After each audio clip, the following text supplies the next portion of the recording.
A Course in Miracles. Text, Chapter 9. The Correction of Error, Section 4. The Unhealed Healer. The ego's plan for forgiveness is far more widely used than God's.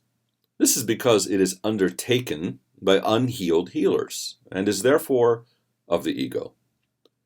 Let us consider the unhealed healer more carefully now. By definition, he is trying to give what he has not received. If he is a theologian, he may begin with the premise, I am a miserable sinner, and so are you. If he is a psychotherapist, he is more likely to start with the equally incredible idea that he really believes in attack, and so does the patient, but it does not matter in either case. We have repeatedly stated that beliefs of the ego cannot be shared, and this is why they are unreal. How then can uncovering them make them real? Every healer who searches fantasies for truth must be unhealed, because he does not know where to look for truth, and therefore does not have the answer to the problem of healing. There is an advantage to bringing nightmares into awareness, but only to teach that they are not real, and that anything they contain is meaningless. The unhealed healer cannot do this, because he does not believe it. All unhealed healers follow the ego's plan for forgiveness in one form or another. If they are theologians, they are likely to condemn themselves, teach condemnation, and advocate a very fearful solution. Projecting condemnation onto God, they make him appear retaliative and fear his retribution. What they have done is merely to identify with the ego and, by perceiving clearly what it does, condemn themselves because of this profound confusion. It is understandable that there has been a revolt against this concept, but to revolt against it is still to believe in it. The form of the revolt, then, is different, but not the content. The newer forms of the ego's plan are as unhelpful as the older ones, because form does not matter to the Holy Spirit, and therefore does not matter at all.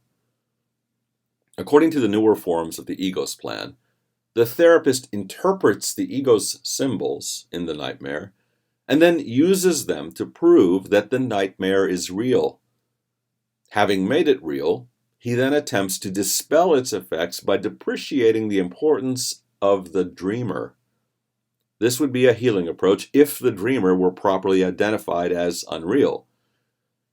Yet if the dreamer is equated with the mind's corrective power through the Holy Spirit is denied.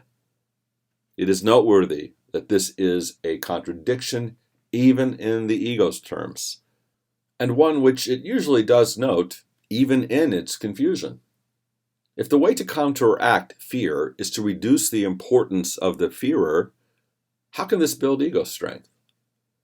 These perfectly self-evident inconsistencies account for why, except in certain stylized verbal accounts, no one can explain what happens in psychotherapy. Nothing real does. Nothing real has happened to the unhealed healer, and he learns from his own teaching. Because his ego is involved, it always attempts to gain some support from the situation, seeking to get something for himself. The unhealed healer does not know how to give and consequently cannot share. He cannot correct because he is not working correctively. He believes that it is up to him to teach the patient what is real, but he does not know it himself. What then should happen? When God said, "Let there be light," there was light.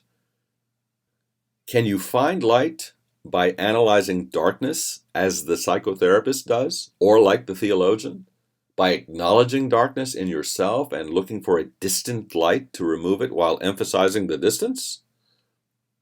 Healing is not mysterious. Nothing will occur unless you understand it, since light is understanding. A miserable sinner cannot be healed without magic. nor can an unimportant mind esteem itself without magic. Both forms of the ego's approach, then, must arrive at an impasse, the characteristic impossible situation to which the ego always leads. It can be helpful to point out to a patient where he is heading, but the point is lost unless he can change his direction. The therapist cannot do this for him, but he also cannot do this for himself. The only meaningful contribution the therapist can make is to present an example of one whose direction has been changed for him and who no longer believes in nightmares of any kind.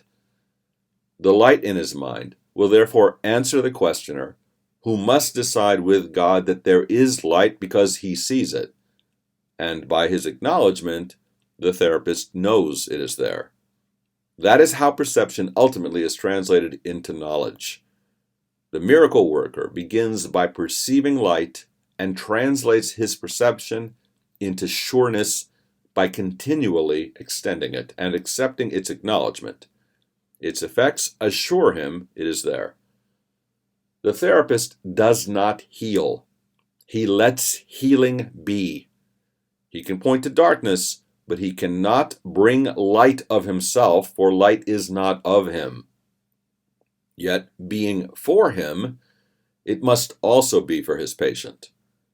The Holy Spirit is the only therapist. He makes healing perfectly clear in any situation in which he is the guide. As you awaken other minds to the Holy Spirit through him and not yourself, you will understand that you are not obeying the laws of this world, but that the laws you are obeying work. The good is what works is a sound, though insufficient, statement. Only the good can work. Nothing else works at all. This course is a guide to behavior. Being a very direct and very simple learning situation, it provides the guide who tells you what to do. If you do it, you will see that it works. Its results are more convincing than its words. They will convince you that the words are true. By following the right guide, you will learn the simplest of all lessons. By their fruits ye shall know them, and they shall know themselves.